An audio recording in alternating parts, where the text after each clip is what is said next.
Hello friends, जय जगन्नाथ।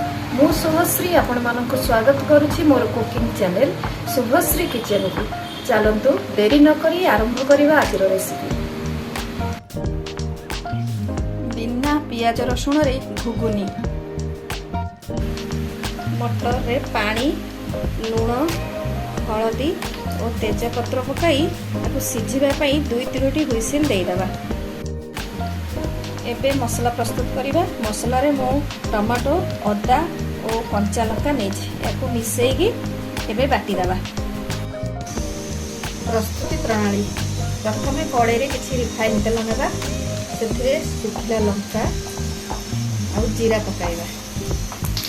जीरा फुटी गला पर सेथिरे भृषंग पत्र पकाइबा और तारपरे बाटी रखिଥିବା मसला को एबे देई दबा।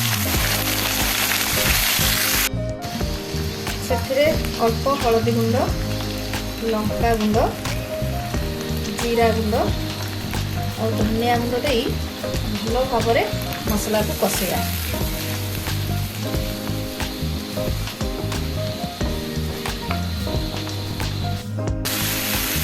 मझे मझे पानी देके कषिबे।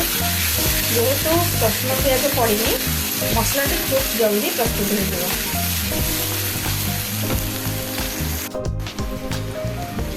मसला रू तेल छाड़ी आसलानी। एबे सिझे रखिथिबा मटर को देई दबा।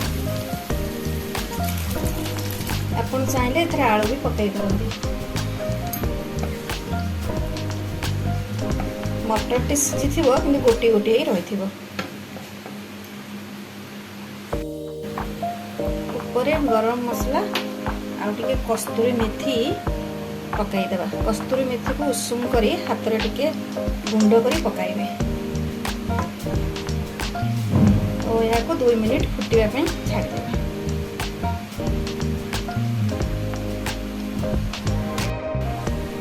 एबे प्रस्तुत हो जाइए आपनकर घुगुनी तरकारी।